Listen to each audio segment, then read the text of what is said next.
네, 지난주까지는 저희가 17번까지 했었고요. 오늘은 18번부터 진행하겠습니다. 18번째 문항은 저희들에게 이렇게 묻습니다. 사람이 그 타락한 처지에서 죄되는 것은 무엇입니까? 라고 했습니다. 17번 문항에 보시면은, 그 전 문항에 보시면은 타락으로 말미암아 인류가 비참한 처지에 떨어지게 되었다. 죄와 비참한 처지에 떨어지게 되었다라고 해였습니다. 그런데 그 죄라는 것이 무엇인지 18번째 문항에서 조금 더 자세히 정의를 하고 있는 것이죠. 사람이 그 타락한 처지에서 죄되는 것은 아담의 첫 범죄의 죄책과 원시의가 없는 것과 온 성품이 부패한 것인데, 이것이 보통 원죄라 하는 것이고, 아울러 이 죄로 말미암아 나오는 모든 자범죄입니다 라고 했습니다.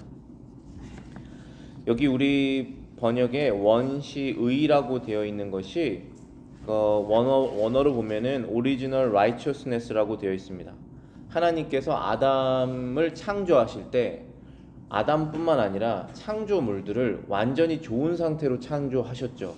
그래서 그 창조물들을 보시고 심히 좋았다라고 말씀하십니다. 하나님께서는 거짓을 말씀하시는 분이 아니시기 때문에 심히 좋았다라고 말씀하셨다면 그것은 정말 좋은 것이죠.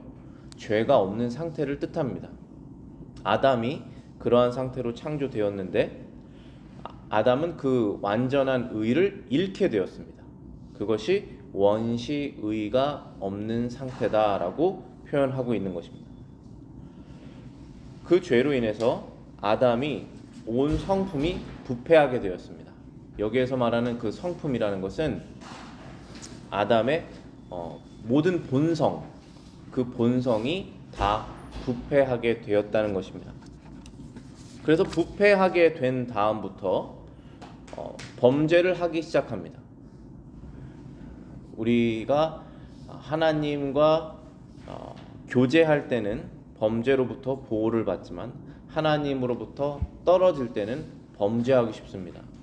근데 아담의 상태가 완전히 하나님과 떨어지게 된 상태가 되었기 때문에 그때부터 범죄가 시작이 된 것입니다. 그것을 자범죄라고 표현한 것입니다. 스스로 실제로 짓는 여러 가지 죄들로 인해서 타락한 상태가 되었다라는 것입니다.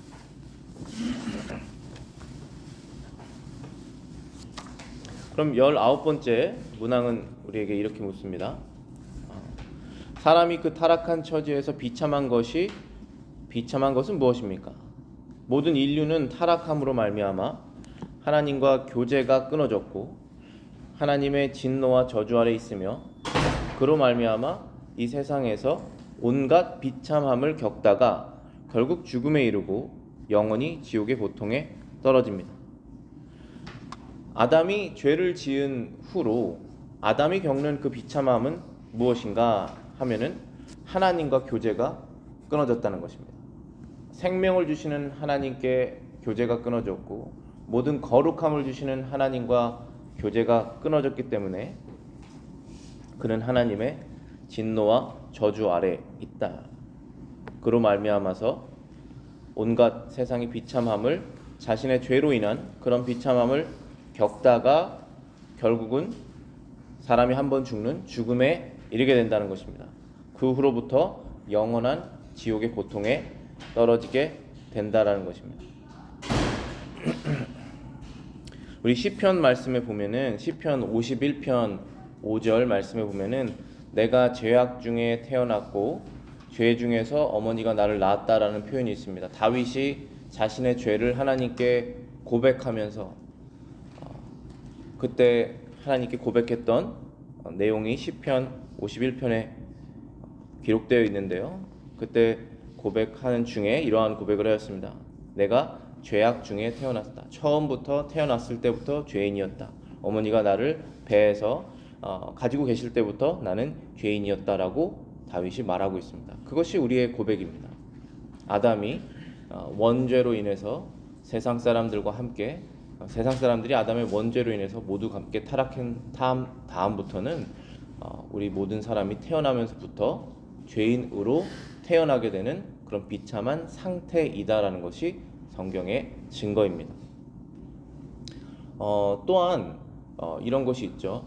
그 세례 요한을 우리가 보면은 세례 요한이 언제 거듭났는가라고 하는 그런 재미있는 생각을 한번 해볼 수 있어요. 우리가 사람이 거듭났다라고 하는 그런 포인트라는 것이 어떤 사람에게는 정확하고 어떤 사람에게는 정확하지 않습니다.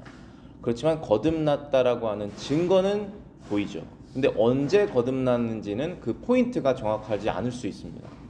왜냐하면 자연스럽게 이렇게 어렸을 때부터 자라면서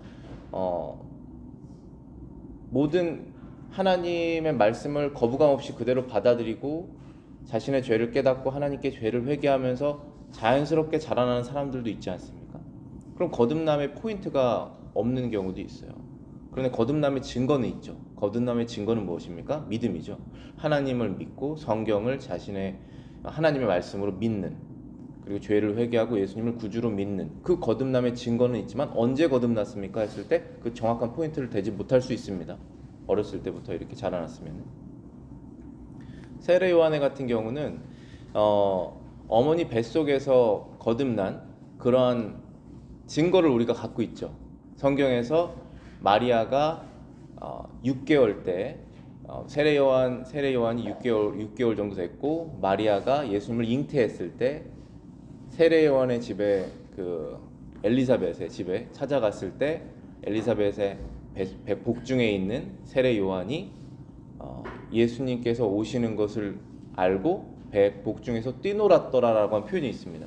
성경에서 왜 그 표현을 썼느냐 하면은 많은 이제 성경학자들이 세례 요한은 그 어머니 뱃속에서부터 예수님을 주님으로 알았던 것이 아닌가, 그래서 그렇게 복중에서 뛰놀았던 것이 아닌가, 그런 해석도 있습니다.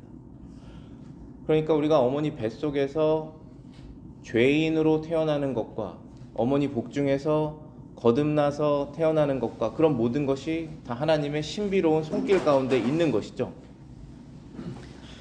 그래서 이 다윗은 자신의 죄를 회개하면서 고백하기를, 자신의 죄의 근원을 이렇게 깊이 따라가다 보았더니 나는 태어났을 때부터 죄인이었구나 라는 고백을 하게 된 것입니다.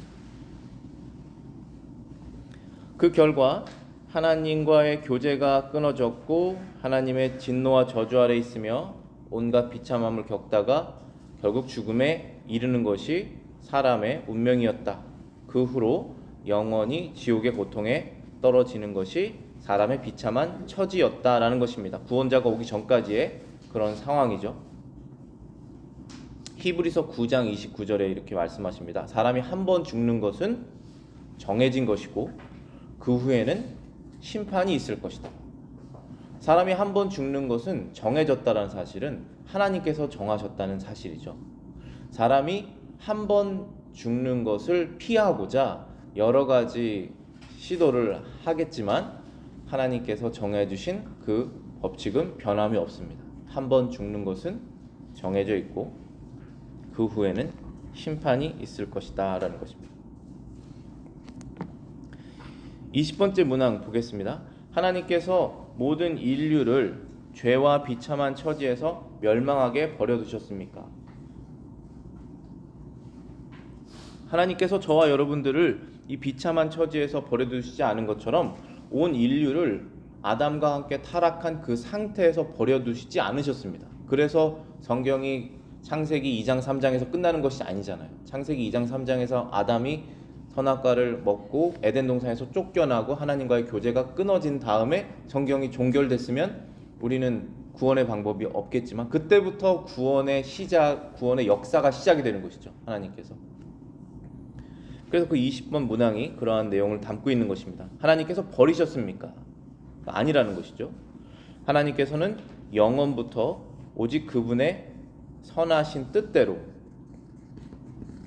어떤 사람들을 영생에 이르도록 선택하셨고 구속자로 말미암아 그들을 죄와 비참한 처지에서 건져내어 구원의 지위에 이르게 하시려고 은혜 언약을 세우셨습니다.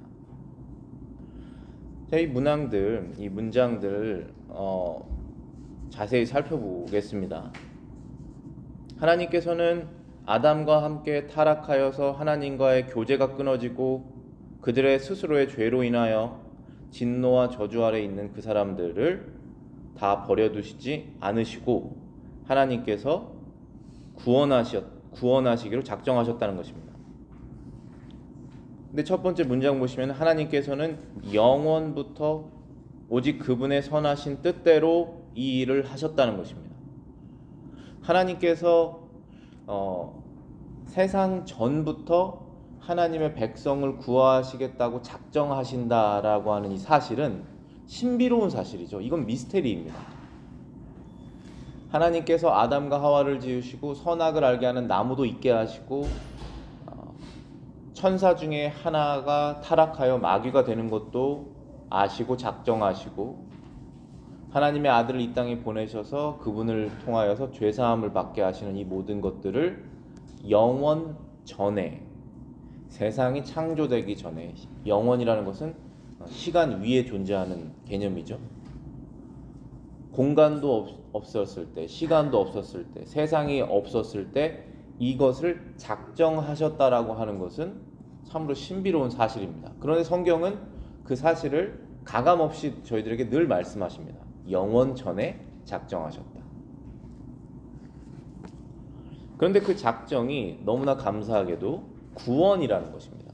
그 작정이 영원한 파멸이 아니라 구원이라는 것에 우리가 감사한 것이 있는 것이죠. 그래서 영원부터 오직 그분의 선하신 뜻대로 하나님께서 누구에게 상담을 받으셔서 누구의 설득에 의해서 누구를 보고 마음이 변하셔서 그렇게 뜻을 정하신 것이 아니라 오직 그분의 선하신 뜻대로 하셨다는 것입니다. 무엇을 하셨냐 하면은 여기에 우리말 번역에 어떤 사람들은 영생에 이르도록 선택하셨다라고 되어 있는데 원문에 보면은 some people이라고 되어 있습니다. 그러니까 어떤 특정한 캐릭터를 갖고 있는 사람들이 아니라 숫자를 말하는 것입니다. 전체가 아니라 부분이라는 표현을 쓰려고 어떤이라고 하는 단어를 쓴 것입니다. 인류 전체가 아담과 함께 타락했지만 인류 전체가 다 구원받는 것은 아닙니다. 그것은 성경이 그렇게 증거를 하고 우리가 생활 속에서 체험하고 있는 사실이잖아요.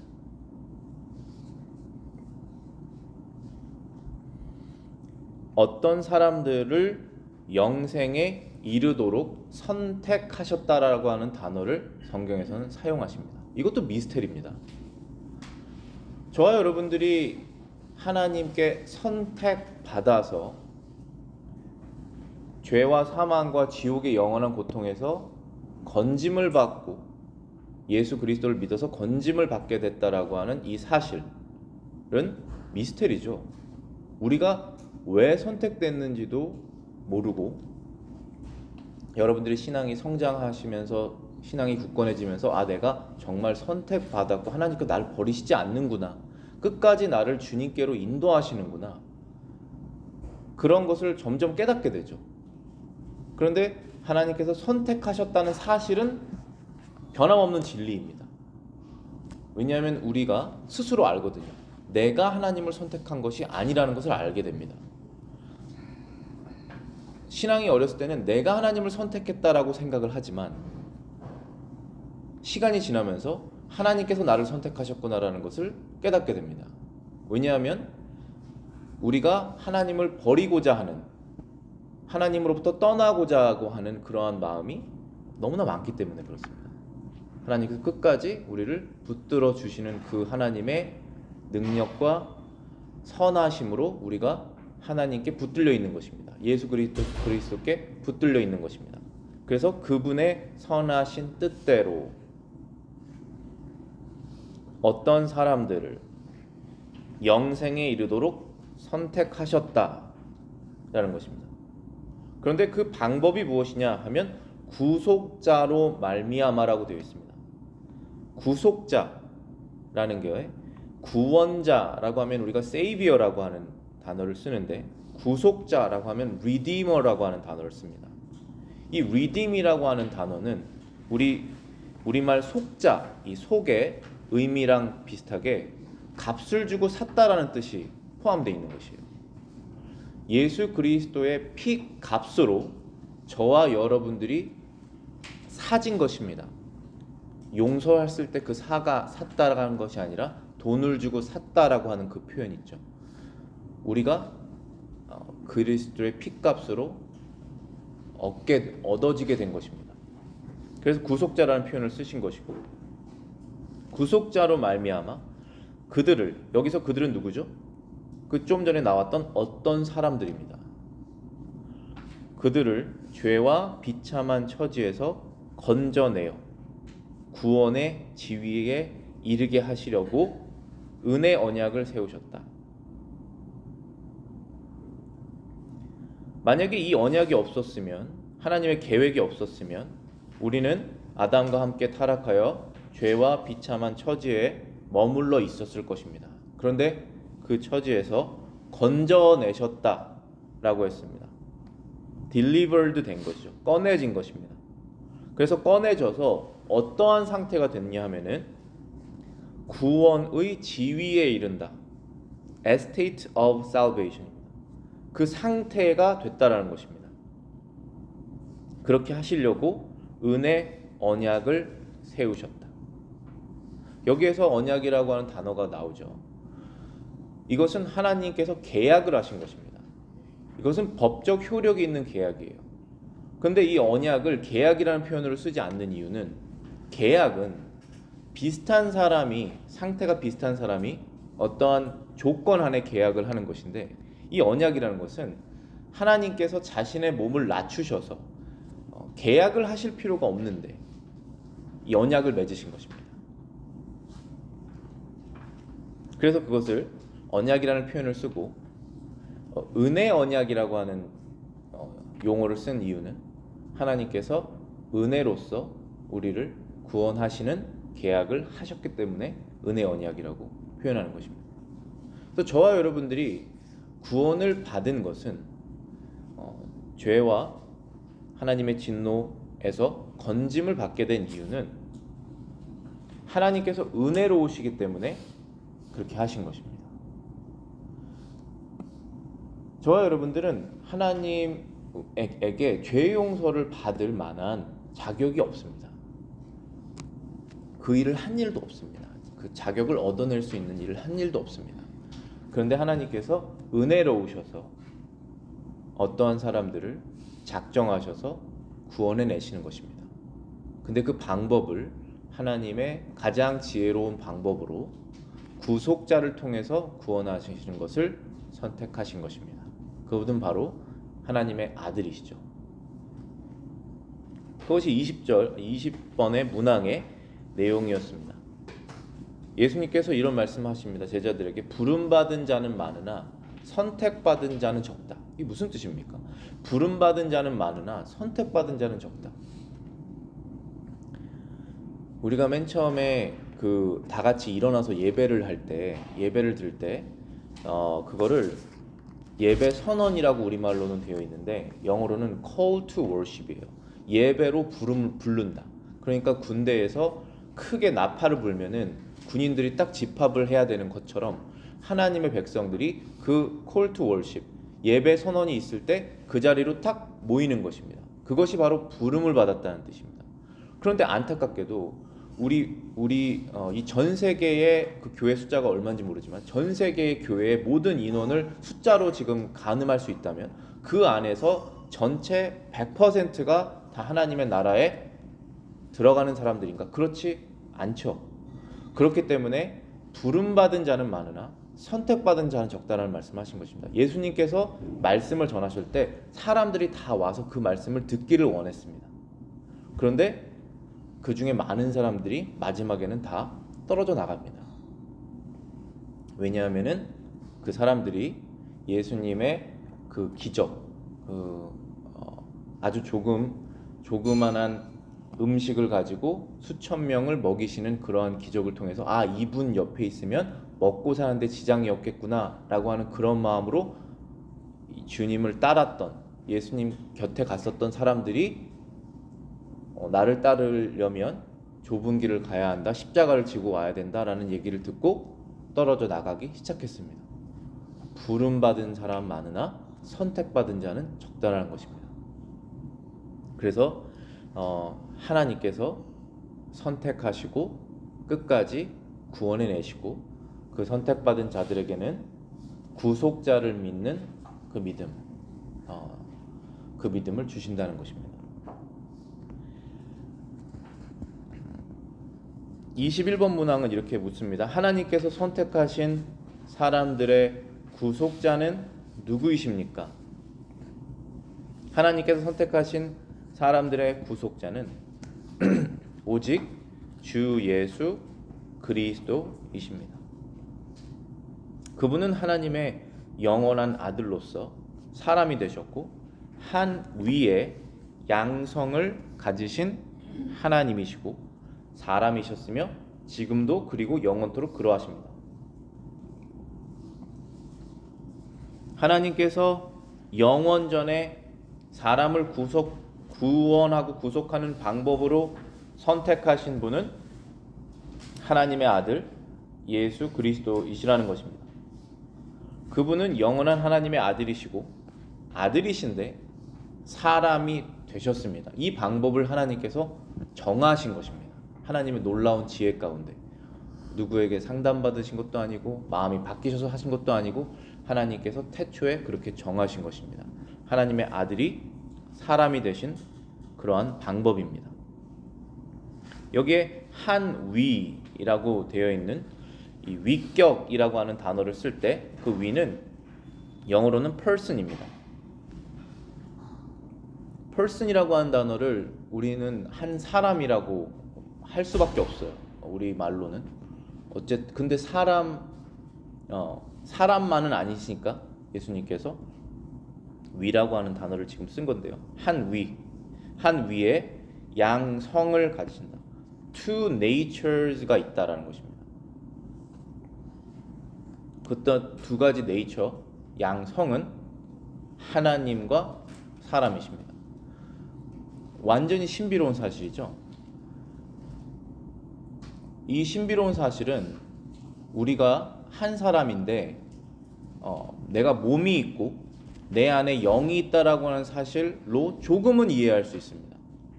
저와 여러분들이 어느 시점에 하나님께서 부르셔서 사람이 한 번 죽는 것은 정해진 것이니까 그때가 왔으면 우리의 몸은 땅속으로 들어가겠죠.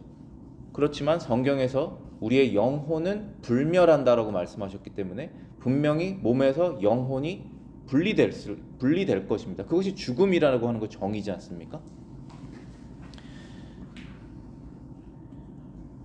그 분리된 이런 것을 어느 정도 우리가 이해는 할 수 있죠.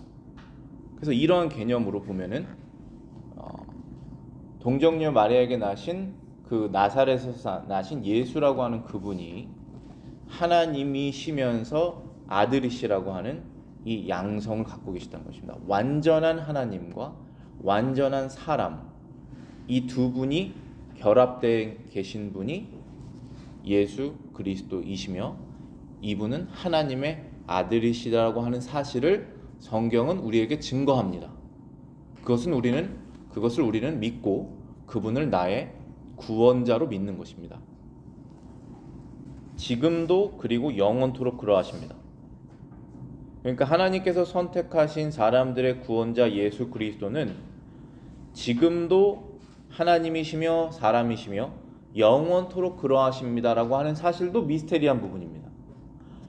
그러니까 지금부터 2000년 전에 동정녀 마리아에게서 나시기 전까지는 하나님의 아들 그 이격 하나님의 성부 성자 하나님께서 사람의 몸과 영혼이 없으셨죠.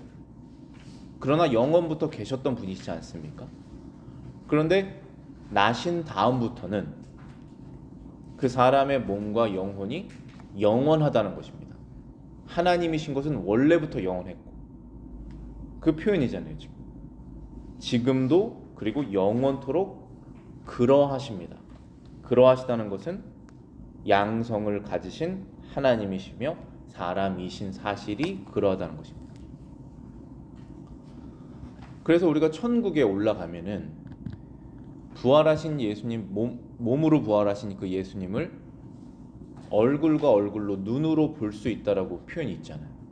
그분이 부활하셔서 제자들에게 나타나셨던 그 모습 그대로 우리도 볼 수 있다는 거 아니겠습니까? 근데 하나님은 몸이 없으시기 때문에 볼 수 없잖아요.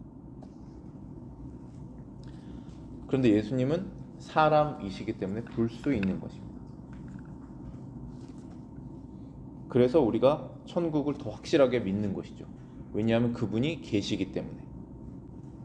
우리도 그렇게 부활해서 천국에 갈 수 있겠구나라는 사실을 믿는 것입니다. 사도행전 4장 12절에 이렇게 말씀하십니다. 다른 이에게는 구원이 없나니 하늘 아래 인간에게 우리를 구원하신 다른 이름을 주신 적이 없으시다. 오직 사람이 하나님으로부터 구원받으려면 예수 그리스도라고 하는 그분을 통해서만 구원받을 수 있다는 것입니다. 다른 이로는 구원을 받을 수 있는 길이 없다. 그런 이름이 없다라고 분명히 성경에서 말씀하고 계시는 것입니다. 22번째 문항은 우리에게 이렇게 묻습니다. 하나님의 아들이신 그리스도께서 어떻게 사람이 되셨습니까? 하나님의 아들이신 그리스도께서는 성신의 능력으로, 성령입니다. 성령의 능력으로 잉태되어 동정녀 마리아의 몸에서 참 몸과 지각 있는 영혼을 취하심으로 사람이 되셨습니다. 또한 마리아에게서 태어나셨으나 죄는 없으십니다.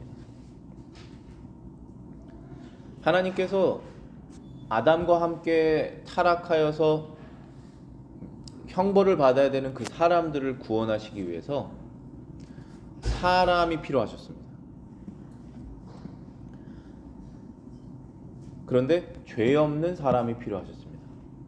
하나님 아버지의 뜻을 완전히 순종할 사람이 필요하셨습니다. 완전히 순종하여서 하나님께서 받으실 만한 재물이 필요하셨습니다. 그것이 구약의 동일한 원칙이죠. 흠없는 양을 제물로 받으신 것이나 흠 있는 것 받지 않으셨잖아요. 그래서 저와 여러분들이 우리의 죄를 하나님께 용서받기 위해서 어떠한 노력을 하여도 죄 용서를 받을 수 없는 이유는 우리가 하는 모든 것에는 흠이 있기 때문에 그런 것입니다. 그래서 하나님께서 이 모든 하나님의 완전하신 거룩하심과 완전하신 것만 받으시는 그러한 사실과 거룩성과 은혜롭게 하나님의 자녀들을 구원하시고자 하는 그러한 하나님의 사랑, 이 두 가지 공의와 사랑, 거룩과 은혜, 이것을 완전하게 만족하시기 위해서 이 방법을 선택하신 것입니다. 마리아에게서 나셨으나 죄는 없으셨다. 그것이 우리가 믿는 예수님의 모습입니다. 그는 베들레헴에서 태어나셨지만 사람이셨지만 죄가 전혀 없으셨다. 여러 가지 유혹을 받으셨지만 죄를 짓지 않으셨다. 그것이 성경의 증거지 않습니까? 여러 가지 유혹을 당하셨기 때문에 우리가 받는 크고 작은 유혹의 그 본질, 그 성향, 이런 것을 다 이해하십니다. 예수님께서. 그렇지만 생각으로도 말로도 행동으로도 죄를 짓지 않으셨습니다. 그분이 우리가 믿는 바로 구원자 예수 그리스도이시라는 것입니다. 23번째 문항은 이렇게 묻습니다. 그리스도께서 우리의 구속자로서 무슨 직분을 행하십니까? 그리스도께서는 우리의 구속자로서 선지자와 제사장과 왕의 직분을 낮아지고 높아지신 두 지위에서 행하십니다. 그리스도라고 하는 이 단어가 구약에서는 메시아라고 하는 단어이잖아요. 동일한 단어죠. 그리스도라고 하는 단어, 메시아라고 하는 단어, 똑같은 뜻으로 기름 부음을 받은 자라는 뜻입니다. 그러면 기름 부음을 받았다라고 하는 뜻은 무엇이냐면은 하나님께서 선택하셔서 사용하신다는 뜻입니다. 그래서 우리가 일반적으로 기름 부음을 주시옵소서 이런 말을 하잖아요. 기도를 하잖아요. 하나님께 제가 사용받기 원합니다. 이런 말을 하는 것이잖아요. 근데 공식적으로 구약 성경에서 하나님께서 기름 부음을 주시는 그 직분은 제사장, 왕, 선지자 이 세 가지 직분이에요. 그 사람들은 우리랑 똑같은 사람들입니다.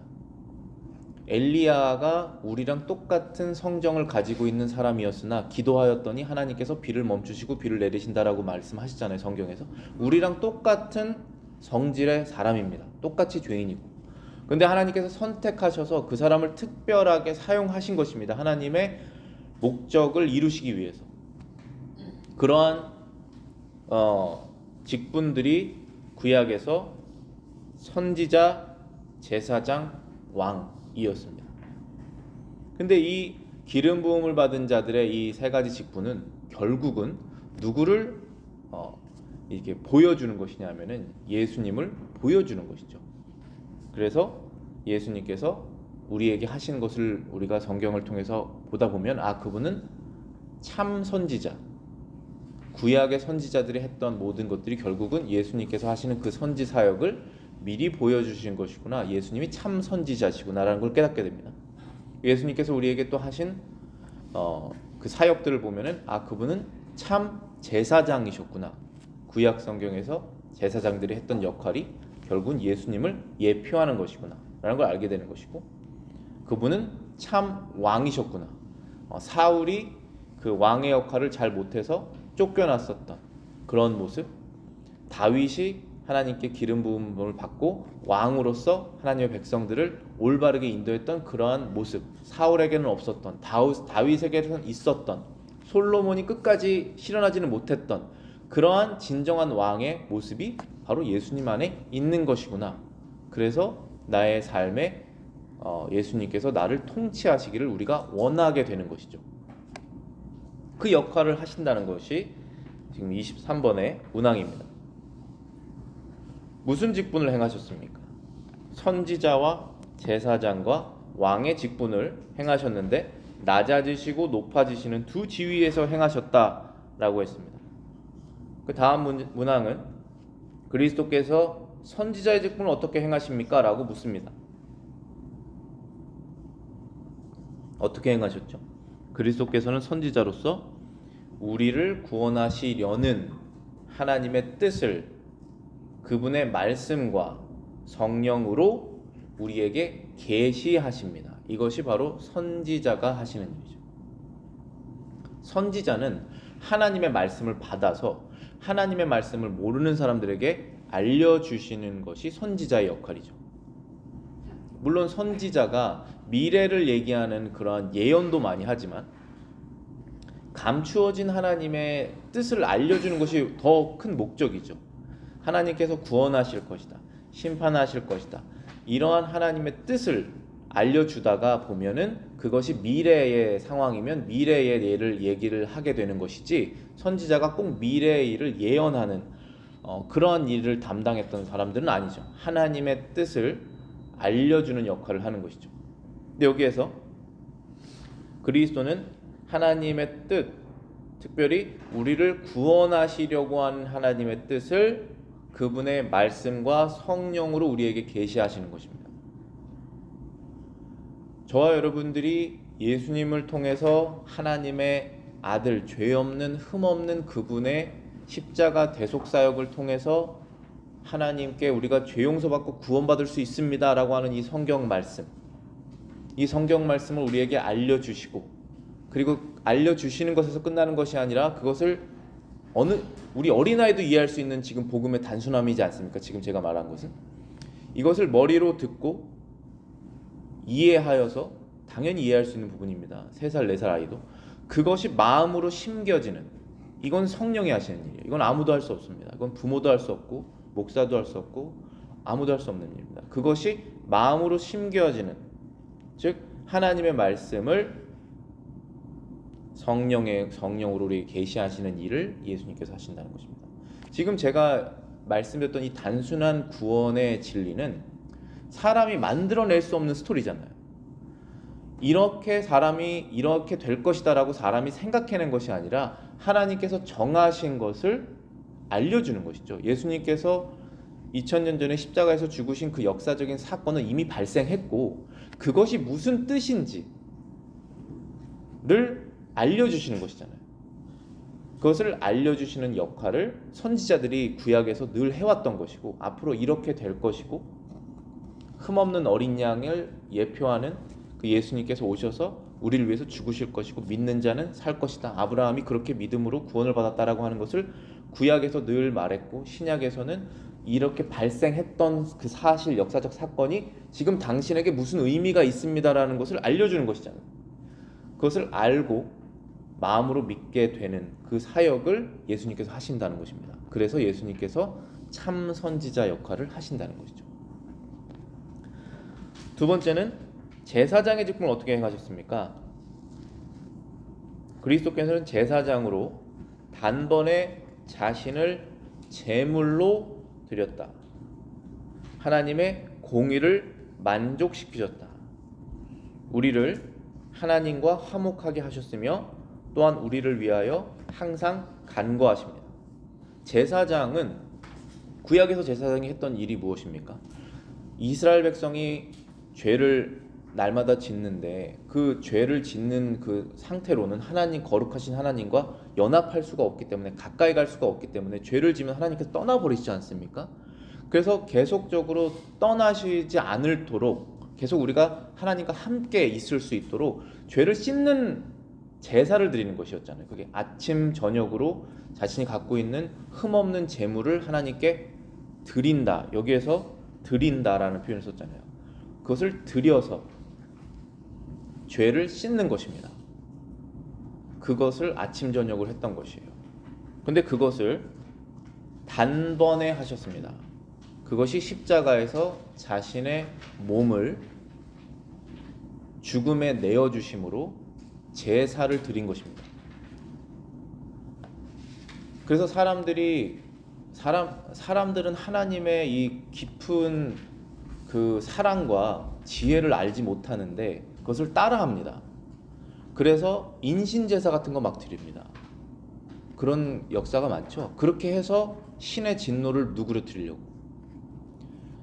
근데 지금 예수님께서 자신의 몸을 살아계신 그 자신의 몸을 죽음에 내어준 것입니다. 물론 스스로 자결하시진 않으셨지만 법 없는 사람들의 손을 빌어서 죽는 그러한 과정으로 본인이 들어가신 것이잖아요. 그래서 자신을 제물로 하나님께 드린 것입니다. 누구를 위해서 드렸습니까?